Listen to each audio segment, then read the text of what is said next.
นี่คือปึ้มติดตามสุขภาพของน้องเพิ่นน้องพี่น้องเนาะก็คือเป็นหัวเลยเนาะอันนี้ต่างหากเนาะตัวนั้นคือที่ว่าเป็นแอคโกเนาะโอ้เลขที่เลขยังถือว่าเพิ่นเขียนใช่บ่นี่คือว่าเจ้าบอกนี่เพิ่นเขียนเองโอ้เพิ่นเขียนเองอ่านมีอยู่สำนวนอันนี้บ่อันไหนจัก4,000เนาะอ่านถือบ่เนาะน้องใบเตยเนาะเลขที่2.827เพิ่นเขียนใส่อายุ13ปีพี่น้องเลยเนาะไปตรวจพี่น้องเลย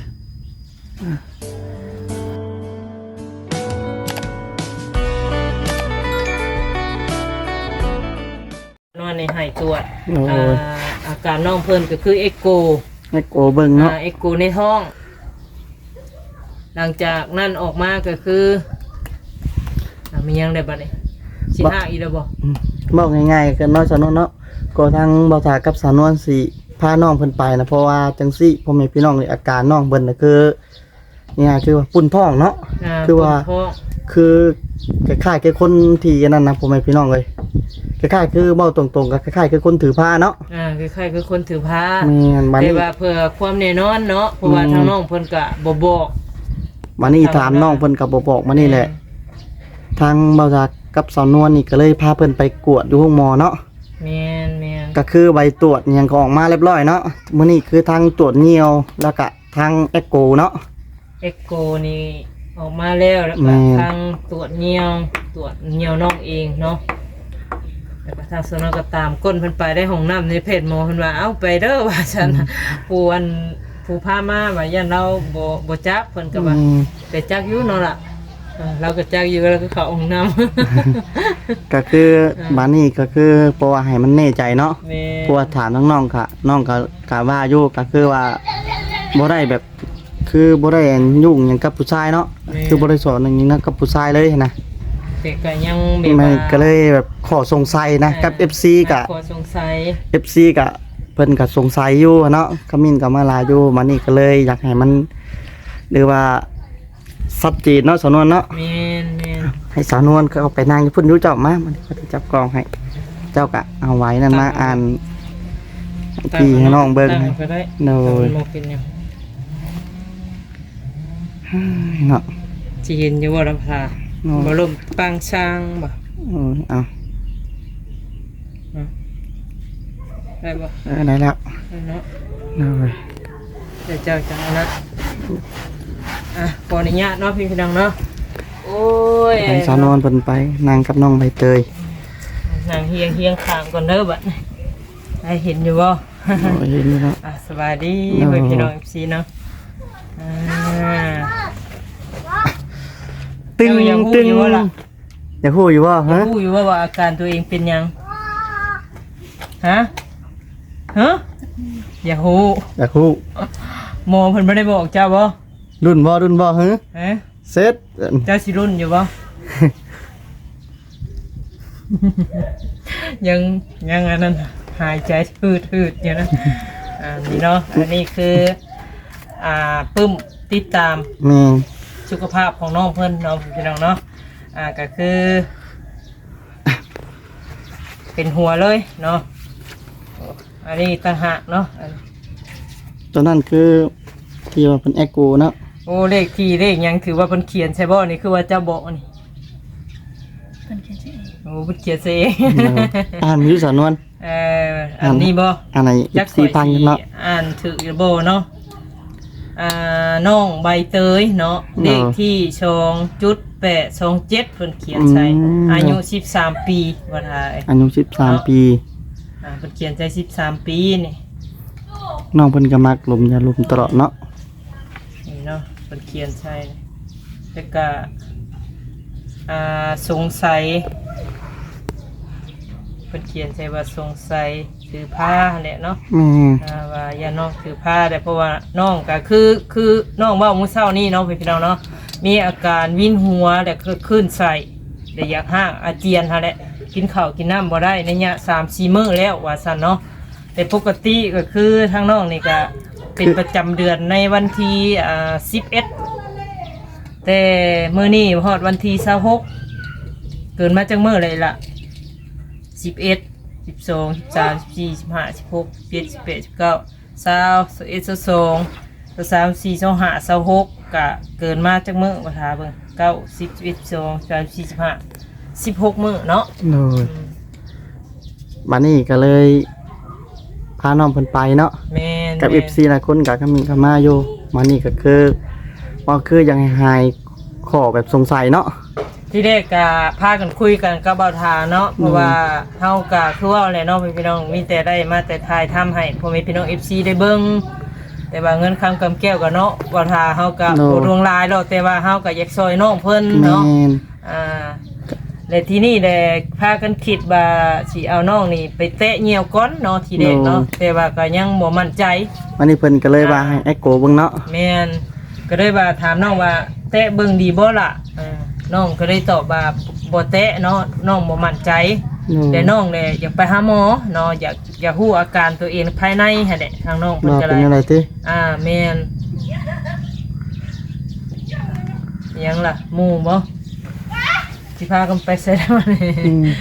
อืม สิผู้เจ้าสาวงามๆเพิ่นพี่น้องเอ้ยเนาะรุ่นข้าวเดียวกันหมู่เดียวกันนั่นแหละ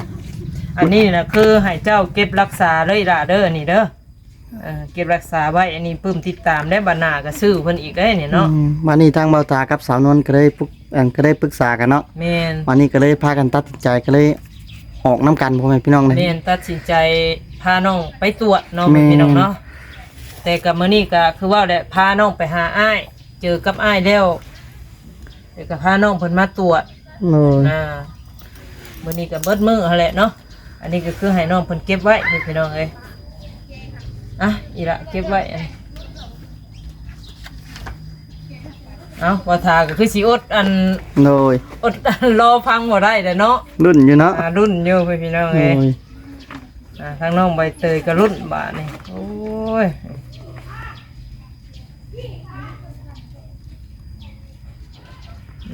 เซฟเนาะอืมเปิด เนาะพี่น้องนี่ใบตรวจเอ็กโกพี่น้องเอ้ยเนาะใบตรวจเอ็กโกนี่ถือว่าเพิ่นกวด3 รอบแล้วบ่พาเอ้ย ใส่นั่นเนาะ นี่ อื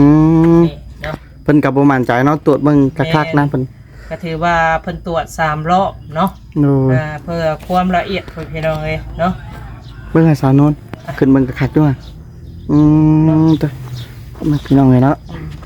ใบตรวจ เปิดตัวพ่อพี่น้องเลยหรือว่าออกมาเรียบร้อยเนาะ เรียบร้อย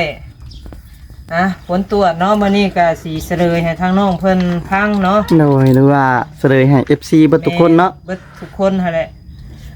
ก็คือออกมาแล้วเนาะผลตรวจน้องใบเตยอาการน้องนี่ขาดประจำเดือนเพิ่นก็เขียนไว้นี่เพิ่นเขียนไว้วันที่15อะไรล่ะจะบอกวันที่เท่าไหร่11เพิ่นเขียนผิดได้สาบาทา เพิ่นเขียนใส่วันที่15เนาะแต่ว่าน้องนี่บ่ได้ดื่มที่เรื่องอันเป็นประจำเดือนมาเท่านี้เท่านั้นจำได้อยู่เนาะน้องจำได้เพิ่นว่าเพราะว่าน้องเป็นแต่ปี2023เลยบ่ทาเอ้ย โอ้ย ปีนี้ก็2025ก็ถือว่า3 ปีแล้วเนาะล่ะเนาะแต่น้องเพิ่นว่า14จังได๋มีอาการเจ็บอยู่บ่ มันจะหันจะยากใช่ หันจะยากส่งให้เจ้าเปลี่ยนส่งใหม่เด้อส่งหัวยุ่มเด้อบัดนี้เด้อส่งยีนเนี่ยมันสิหัดเด้ บ่มี บ่มีกระสอบมันยังสะนะ มีแต่เครื่อง เกลือยัง ก็เครื่องนุ่งหั่นแหละมันเป็นแบบไรบ่เป็นตะใส่บ่เอ้าเนาะบ่เอาได้ใหญ่ห้างพี่น้องเอ้ยมารุ่นกันเนาะผลตรวจออกมาแล้วเนาะน้องใบเตยนี่ทางแพทย์ทางหมอเพิ่นตรวจข้างที่แรกเนาะก็คือเอ็กโกก็บ่มีหยังเนาะเลยก็บ่เห็นหยังบ่ถ่าย หรือว่าผ ถื ล อว่า ตรวจ บ่ได้เจอหยังเพิ่นว่า หรือว่าผลตรวจออกมาเป็นที่เรียบร้อย แม่ โล่งใจว่าน้องใบเตย เออ หรือว่าบ่มีหยังเนาะหรือว่าโกรธ เดี๋ยวทีนี้เนาะทั้งแพทย์ทั้งหมอเพิ่นก็เลยปรึกษาน้องพี่น้องเนาะปรึกษาอีกขั้นตอนที่2เพิ่นว่าเอ็กโกนี่ย่านมันบ่เห็นเพราะว่าประจำเดือนน้องเพิ่งขาดวันที่11เพิ่นว่าเนาะเพราะว่าถ้าว่าอยู่ลูกเนาะ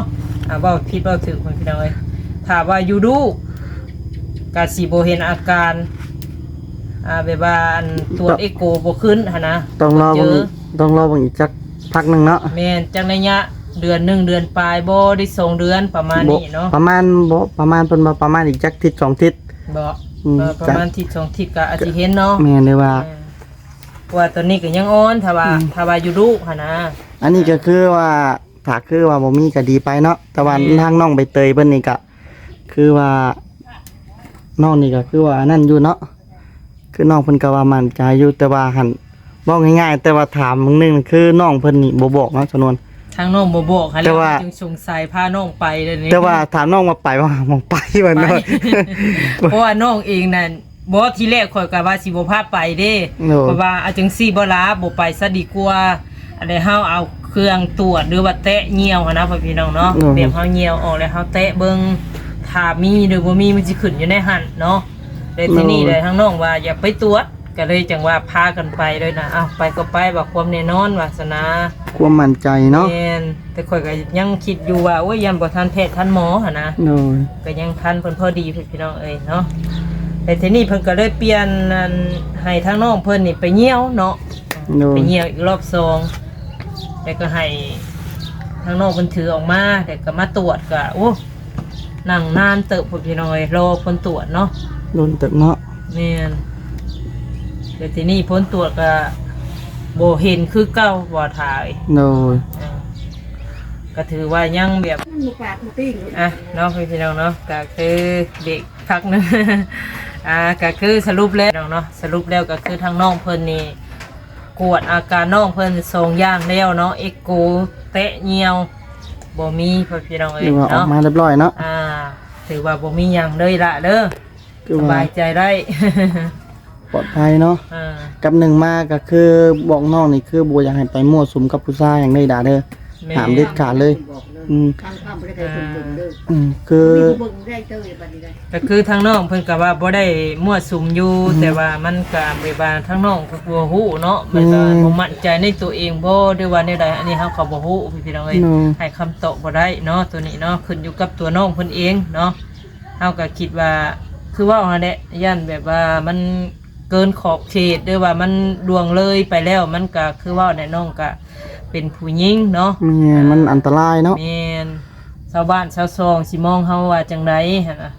คือว่าคือเพิ่นบอกผู้ใหญ่เพิ่นบอกกับพังควมเนาะตอนนี้เพิ่นเบิ่งลอยผู้บ่อยน้องก็คืนมามีผู้อื่นก็บ่ต้องลุกผู้หาหมูมานอนน้ำป่าบอกโอ้ยนี่แหละเนาะผลตรวจเพิ่นผลตรวจของมาเรียบร้อย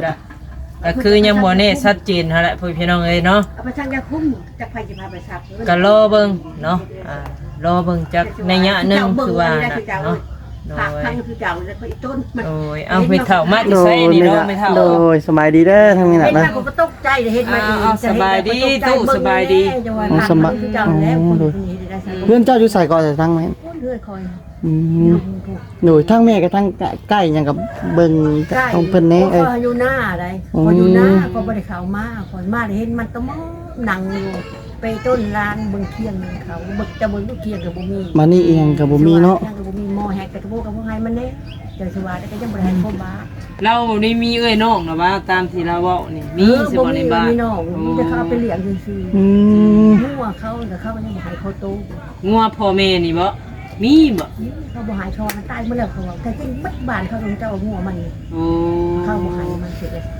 ว่าได้ก็ได้กีฬาให้มันแน่บ่ได้จะโตหัวหาให้โต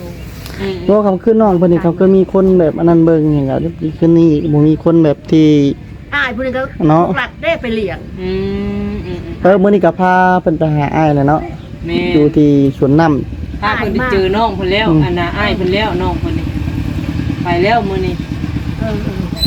นั่นแหละวันนั้นแหละข้าวมื้อหน้าด้วยโอ้โดยสมัยนี้เราจัดการโดยเพิ่นมาใครมาถามโดยเนาะจังได๋กันเนาะเงินมา ก็คือประมาณนี้ละพี่น้องเนาะ เนาะ จังไรก็คือว่าเนี่ยต้องรอเบิ่งอาการทางน้องเพิ่นอีกถ้าว่าเฮาก็มีโอกาสหรือว่ามีเวลาเนาะได้มาหรือว่าเจอน้องเพิ่นได้อยู่นี่คือเก่าเนาะ โน่น ทางเฮาก็สิติดตามอาการน้องเพิ่นพี่น้องเอ้ยตามที่เพจที่หมอเพิ่นสร้างไว้แหละเนาะว่าถ้า แม่น ประมาณ2อาทิตย์เนาะแต่ยังว่าบ่ชัดเจนภายใน2อาทิตย์ก็ภายใน1เดือนหรือเดือนปลายประมาณนี้พี่น้องเอ้ยเนาะถ้าว่าบ่มีไกด์หันแล้วก็ถือว่า แม่น น้องเพิ่น จบ ปก เนาะ ติโอเคเนาะอ่า คือว่าเพิ่นตรวจเขาออกมาแล้วแต่ว่าต้องแบบติดตามมืออีก แม่น คือเพิ่นบอกเนาะ บางทีแบบว่าประจำเดือนหรือว่าข้อมูลเฮาเปลี่ยนก็มีเพิ่นก็ยังเว้าอยู่เทื่อมาซ่าก็มีเด้อล่ะเด้อเจ้าก็มั่นใจตัวเองอยู่ติ เนาะพี่น้องเอ้ยทางน้องมั่นใจอยู่ติว่านี่ๆนั่นๆเนาะฮู้เกรงใจน้องเพิ่นหั่นล่ะอันนี้เฮาก็บ่อยากเว้าก้าวกายล่วงเกินกับน้องเพิ่นหั่นแหละเนาะประมาณนี้แหละพี่น้องเอ้ยแต่ก็ใช้ค่าใช้จ่ายเนาะปึ้มแต่ก็ค่าธรรมเนียมเพิ่นเนาะรวบรวมแล้วก็บ่เบิดหลายปานใดเนาะพี่น้องเนาะตกอยู่สรุปแล้วเนาะพี่น้องเนาะทางน้องเพิ่นปกติดีสมบูรณ์แบบบ่มีหยังเกิดขึ้นเด้อล่ะเด้อมีแต่รอผลตรวจอีกรอบที่2ถ้ามื้อใดประจำเดือนมาก็บ่เอื้อยได้หมู่แม่นสิให้เอื้อยจับไปตรวจอีก เด้อเอาพี่น้องเอ้ยเนาะเว้าหลายก็บ่ได้มันสิทางน้องเพิ่นก็สิเมื่อยนั่งเมื่อยหยังพี่น้องเอ้ย สรุปค่าใช้จ่ายอีหล่ะเอ้ยก็บ่ได้เบิดหลายปานใดเด้อทางเอื้อยแล้วก็ทางอ้ายออกซอยกันออกซอยกันต่างซอยเจ้าเด้อ กับหมอยังไปเห็นเพิ่นก็อีตนอยู่เนาะเพิ่นก็ถามมันยังอยู่ เพิ่นก็ถามเพิ่นก็หลายคนก็ถามเพิ่นพี่น้องเอ้ย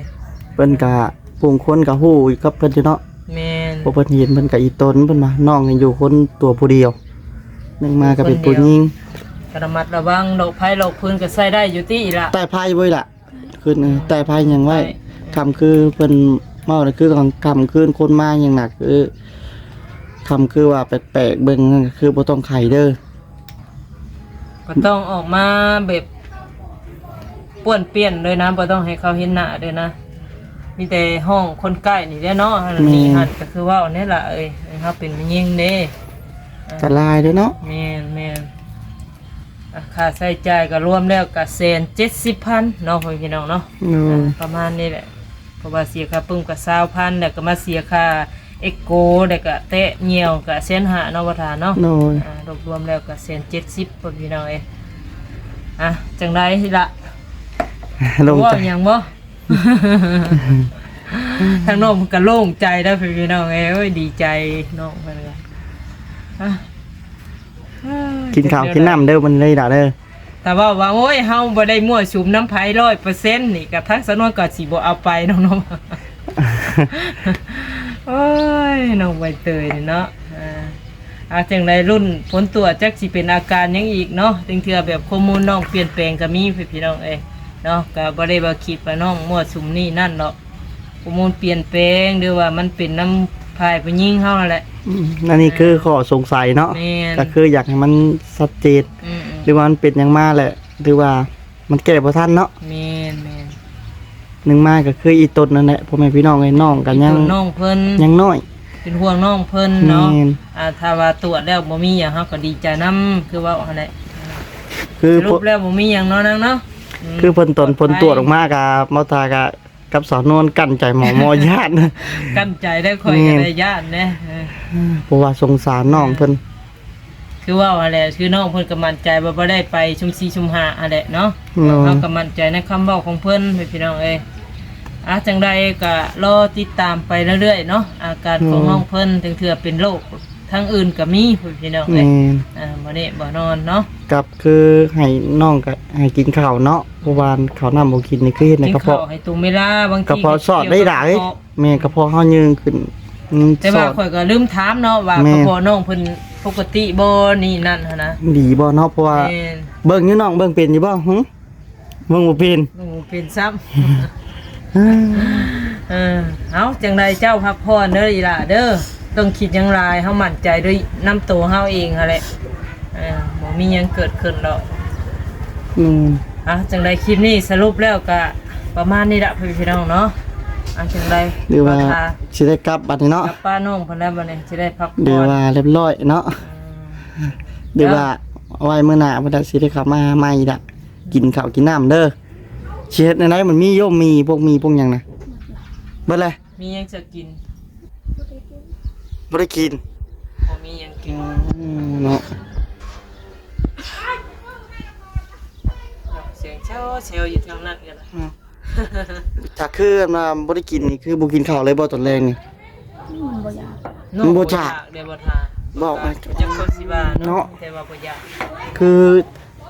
กินเพอเนาะมื้อนี้เฮาพาไปกินเพอหรือว่า กินเพอกินข้าวเปียกข้าวเปียกก็บ่อยากเบิด กิน ถ้วยนึงซ้ำนะ ภาษากับสนวนคุมให้น้องมันกินเห็นเบิดเพราะว่าแม่นว่าอหย่างเนาะ เบิดเราก็ได้ เบิดจะดีเพราะว่ายังเป็นห่วงน้องเพิ่น อืม บ่กินข้าวกินน้ำเนาะ แม่นจังใดก็พยายามเลยล่ะเด้อกินข้าวกินน้ำเด้อ คืออันข้าวน้ำเบาดีเอามาให้กันย่างอยู่ทำไมล่ะนี่ ยังอยู่ข้าวเจ้าแล้วก็ข้าวเหนียว หน้าหนึ่งกินหนึ่งน้ำเนาะ แม่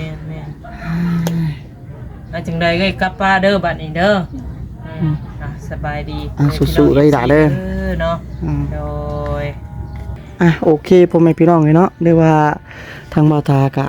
สิได้ขอตัวจบคลิปลงเพียงเท่านี้เด้อทางเบาทาบ่ผิดพลาดประการใดก็ขอโทษขออภัยนำพ่อแม่พี่น้องท่านี้เบาทาก็สิได้กลับกันบาดสำบายดี